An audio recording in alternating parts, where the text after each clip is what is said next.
You're putting out videos. You care about the quality. You're learning, you're getting better, and your views are still stuck. Everything looks fine on paper, but something's off and you can't figure out what it is. I reviewed over 100 channels this past year, and the answer is almost always the same. The things holding you back don't feel like mistakes. They feel like the right call. And there are 7 of them, and we're going to go through every one today. Every single person who clicks on your video is asking themselves one question. What do I get out of this? That's it. Your job is to answer that question as fast as humanly possible, because if you don't, they leave. YouTube reads that as a bad signal, and then your video dies. So when you spend time talking around the subject, building things up, giving context before you've earned their attention, people check out. They're looking for any excuse to confirm it wasn't worth their time. They clicked for a reason. Your job is to make them glad they did. Let me show you what I mean. If I started a video this way and you had never seen me before, you would click away. Hey guys, welcome back to the channel. So today we're going to be talking about something that I think is really important for small creators. If you've been posting videos and not seeing the growth that you want, there's actually a reason for that. YouTube uses an algorithm that evaluates your content based on a bunch of different metrics. Things like click-through rate, average view duration, and engagement. And what most people don't realize is that these metrics actually work together. So if one of them is weak, it kind of drags the others down. And I've been researching this a lot lately, and I want to share what I found with you guys. So in this video, I'm going to break down how the algorithm actually works, what metrics actually matter, and what you can do to improve them. So let's get into it. Can you feel it? Your brain checking out about halfway through. I got bored reading it. That opening is doing something most creators don't even realize. It's explaining when it should have been hooking. There's a difference between giving someone information and making someone want the information. That version tells you facts. It talks around the subject. It says nothing specific. And by the time it gets to the point, you're already gone. So let me show you how I could have opened that same video instead. I reviewed over 100 small channels in the last year. The ones that broke through weren't posting more often. They weren't buying better gear. They fixed one thing that most creators don't even realize is broken. And I'm going to show you what it is and how to fix it starting with your next upload. That's half the length, and you actually want to hear what comes next. It reflects your situation back to you, creates a question you need answered, and gives you a reason to stay. And that's not an accident. And in a second, I'm going to show you the exact framework that makes this work every single time. Your hook has a psychological job, and in about 20 seconds, it needs to do 5 things. And so I call this the 20-second rule. First, it needs to pay off the promise of your packaging. If they clicked your title and thumbnail, you need to confirm they're in the right place. Second, confirm the pain they'll avoid. They need to hear their problem reflected back so they know that this video is about them. Third, give them proof that you can actually deliver, something that signals you know what you're talking about. Fourth, build anticipation for what's coming, give them a reason to stay for what's next. And then fifth, give them a roadmap so that they know where this is going. When they can see the destination, they feel safe committing their time. Every one of those 5 elements tips the brain's cost-benefit analysis towards worth it. That means every video you've posted with a weak opening was dead before the first minute. And then YouTube measured it, your audience confirmed it, and you probably blamed the algorithm. But it wasn't the algorithm, it was the first 20 seconds. And one more thing, the absolute worst move that you can make is asking before you've earned it. Most creators ask for a subscription too early, or even worse, a like plus comment plus subscribe all at once. You haven't given them anything yet. Why would they give you something? But I'll come back to that later because it connects to one of the bigger mistakes that most creators make without ever realizing it. Doing this well is a skill. It takes practice. But I actually built a system for it. It's one of the 7 free worksheets that you get when you join my newsletter. I'll tell you more about that in a minute. But first, you just spent all this time on a long-form video and maybe you want to get it in front of more people. There's a tool that can help you with that. Because cutting clips manually takes forever. You already spent 15 or 20 hours on the video itself, spending another few hours finding the best moments, reformatting, adding captions. That's time you can spend on your next video. Nexus Clips cuts your long form into shorts automatically. They find the best moments, chop them up, let you add custom subtitles, and then you can upload without ever opening any editing software. I'm not the biggest fan of shorts for educational channels, but 15 pieces of content in 30 minutes, it's kind of hard to argue with. If you want to do both formats without the editing grind, you can check out Nexus Clips. Use code DAVE on nexusclips.com for 10% off, or you can just click the link in the description. Now, back to the mistakes, and this next one might be the most important thing I say in this entire video. Most creators make the video first and then figure out what to call it. They write the script, they film, they edit, and then they sit there staring at the title field trying to reverse engineer something that will get clicks. They've already spent 15 or maybe 20 hours on this thing, and now they're trying to package it in 20 minutes. There's nothing worse than putting 20 hours into a video only for no one to watch it because the packaging wasn't good enough.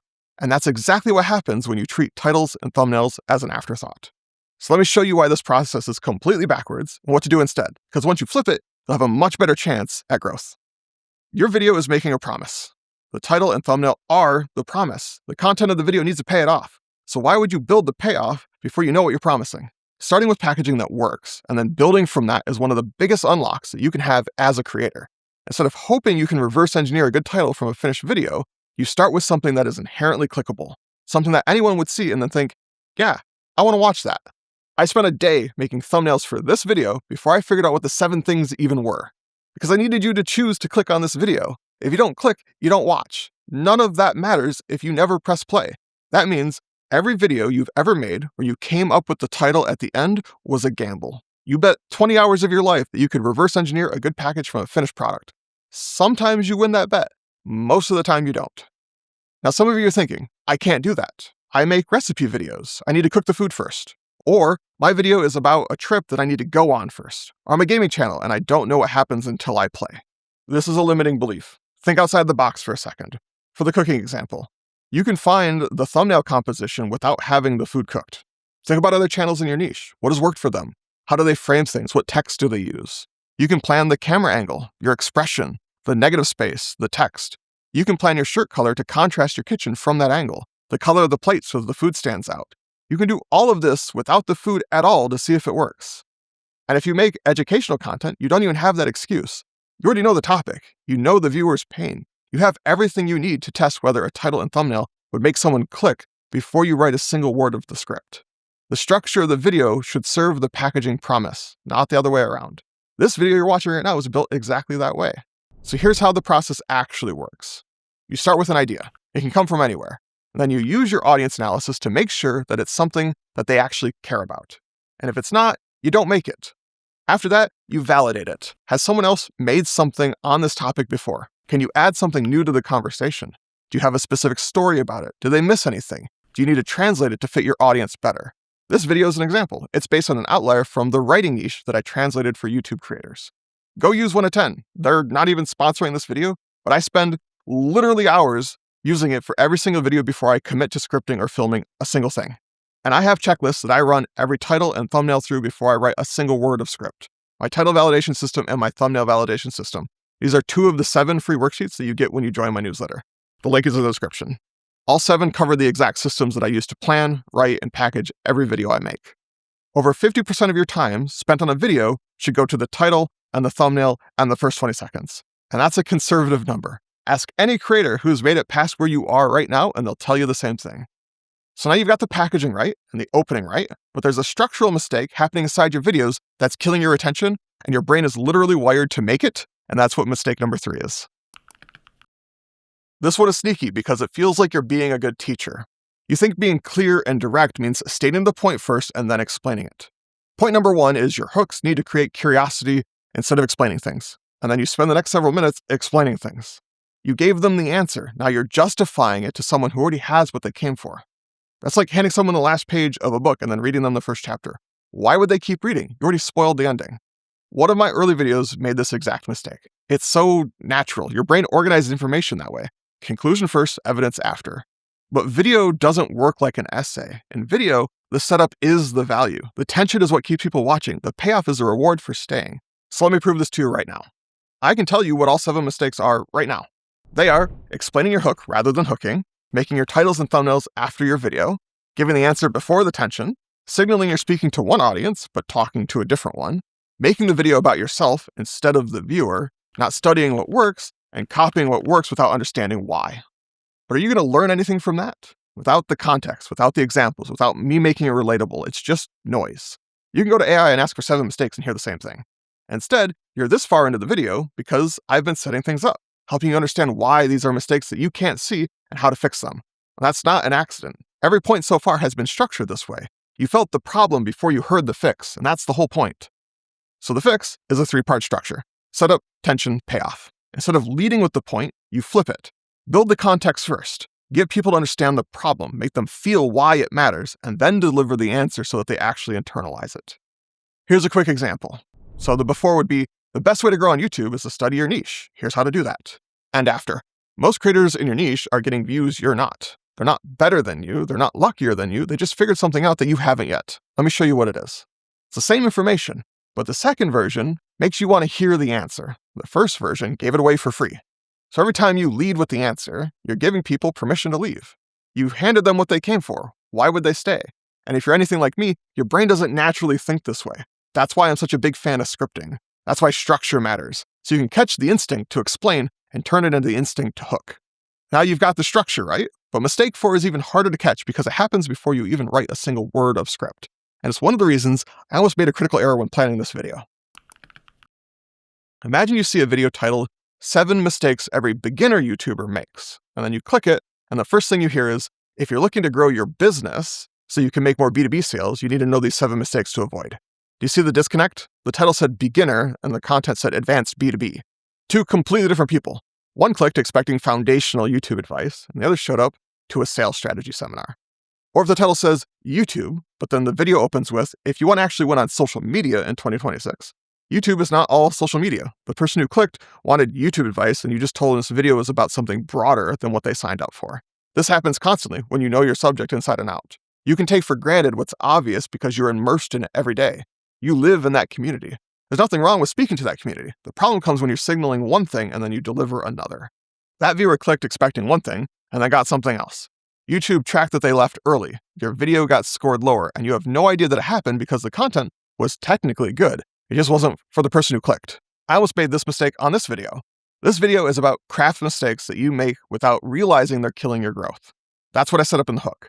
Well, my first idea for the biggest mistake was to stop posting. Consistency. And that's a behavioral problem, not a craft mistake that I spotted in channel reviews. If I led with that, I would have signaled, I reviewed your channels and found mistakes, but then delivered, here's a motivational pep talk about consistency. That disconnect would have cost me. I caught it during planning, and most creators don't, and that's because this is by far the hardest mistake to see in the moment. You're too close to your own content to feel this mismatch. Your audience feels it immediately and they just leave. They don't tell you why, so let me give you something concrete to catch it before it happens. Before you commit to scripting any video, run it through these 3 questions. First, would the person who watched your last couple of videos want to watch this one too? If you're not sure, that's a red flag. Your audience is building expectations based on what you've already given them. If this video breaks that pattern, you need to know that going in. Second, read your title out loud, and then read your first 30 seconds out loud. Are they talking to the same person? If the title says beginner and then your opening says optimize your B2B funnel, you've got a mismatch. This sounds obvious, but it happens constantly because you're thinking about the content and not the viewer. Third, if a stranger could only see your title and thumbnail, how would they describe the person this video is for? Now compare that to who your content is actually speaking to. If they're 2 different people, you've got a problem. This is exactly why I built my audience analysis worksheet. If you don't know who you're talking to, everything downstream breaks. It's one of the 7 free worksheets that are linked in the description. But even when you're speaking to the right person, there's a mistake that ruins everything, and it comes from a place you'd never expect. There's a pattern that I see with almost every creator who comes to me frustrated about their growth. They're making videos consistently. They care about quality. They're putting real time into this, and their videos are still not getting traction.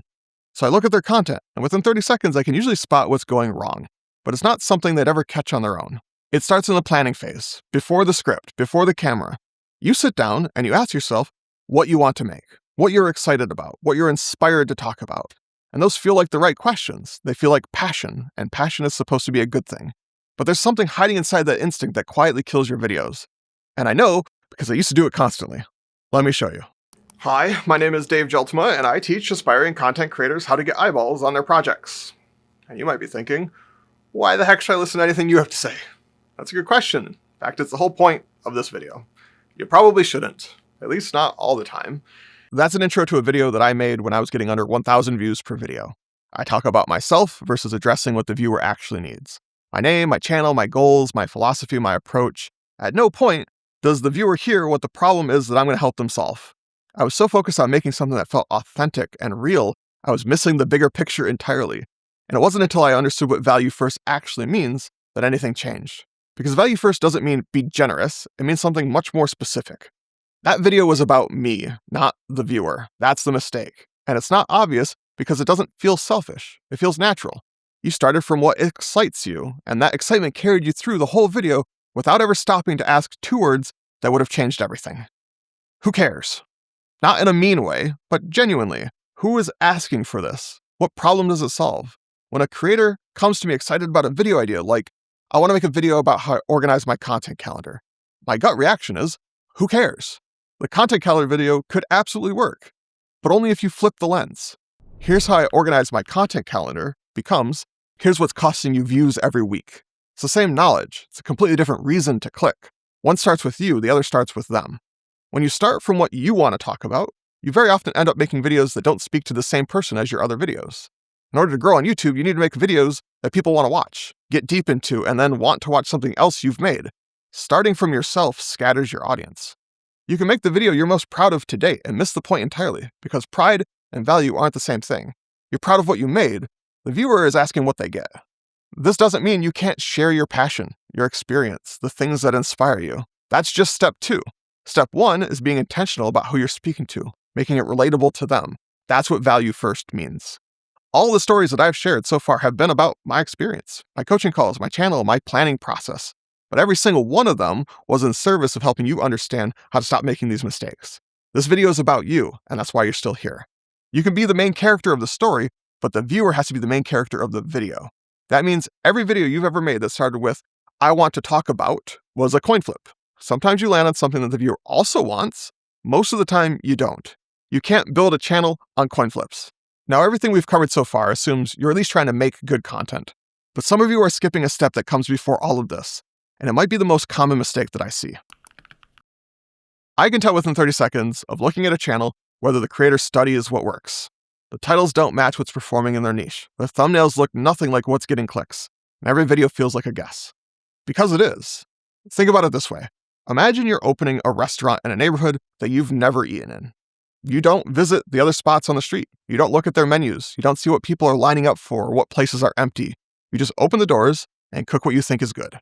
Some of it might be great, but you'd have no idea if anyone in the neighborhood actually wants it. Maybe there are already 3 Italian places, but 0 Thai spots. Maybe the price point is completely wrong for the area. Maybe the most popular place down the block is popular because of their lunch special and not their dinner menu. You'd never know because you never looked. That's what making YouTube content without studying your niche looks like. You're cooking in the dark. And when nobody shows up, you don't know if it's the food, the location, the pricing, or the sign out front. You just try something different. And then something different again. And then you end up in the cycle where you're working harder and harder on the things that don't move the needle because you never looked around first. There are a lot of hats to wear as a creator, a lot of skills that you need to develop for everything to reach good enough. It's easy to focus on the wrong things. You spend hours on editing, on lighting, on audio, and those matter, but none of them matter if nobody clicks. Understanding your niche, what's getting views, what titles are working, what thumbnails are getting clicks, what topics your audience actually cares about. That's not optional. That's the foundation. Every other skill you're developing, the editing, the speaking on camera, the scripting, all of it is built on top of that foundation. And if the foundation is guesses, the whole thing is unstable. We're this far into the video, and if you found it helpful so far, I'd appreciate it if you took a second to hit the like button. You've been here for a while now, so I think you know whether or not it's been worth your time. Now, some of you heard this last point and thought, that's not me. I study what works. I look at what's performing. I pay attention. But the next mistake is worse than not studying at all, and almost everyone who thinks they're doing the work is actually falling into it.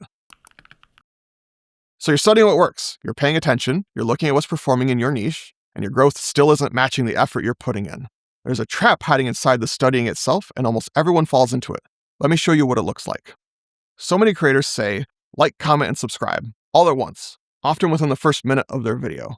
Where did they learn that? They saw someone else do it. But think about how much friction that is. If I asked you to do all 3 right now, you'd probably think, nah, that's too much. But later in the video, after you spent 20 minutes with me, learned something real, and then I ask you to hit the like button, if this has been helpful, it's a lot easier to say, you know what, sure, because I've built the goodwill to make that ask. For years, Ali Abdel started his videos with, hey friend, welcome back to the channel. And he has millions of subscribers, so it must be a good tactic. But he has an established audience. His viewers are already sold. When you open with a greeting like that, you're spending some of your most valuable time that you have on those first few seconds on something that does nothing for a new viewer who doesn't know you yet. And it goes beyond just copying individual creators. When I go to vidIQ and it gives me daily video ideas, it shows titles like Faceless YouTube Channels, The Ultimate Cheat Code, or Beat Burnout with 5-Minute Routine, or Zero Cost Tools that Skyrocket Production. Those might perform well in the creator niche broadly, but my audience doesn't care about faceless channels or gear.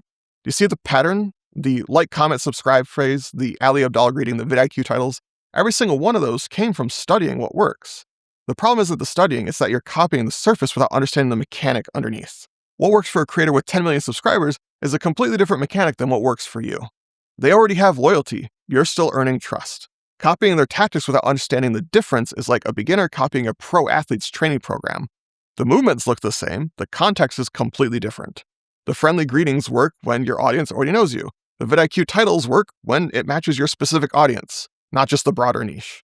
That means the tools designed to help you find ideas can actually point you in the wrong direction if you don't filter through who your audience is first. And that's a much deeper problem. There's so much weight behind the momentum you've already built, the audience you've already started speaking to. If you have a breakout video that does 5K views and everything else was under 100, over 90% of the people who know you exist expect more of that kind of video. When you copy without understanding that mechanic, you end up making stuff for the wrong person, and that kills your growth. Some of you watched this video and thought, I already studied what works. But are you actually learning from it, or are you just copying the surface? So now you can see all 7 of them. Before today, these mistakes were invisible. And that's what makes them so dangerous, because you can't fix what you can't see. But seeing the mistakes is only half of it. The other half is building videos that dodge all of them from the start. That means having a process for finding ideas that your specific audience actually wants, validating them before you invest the time, and then building packaging that earns the click. I made an entire video talking through that process, including how I use 1 to 10 to validate every idea before I commit. It picks up right where this leaves off.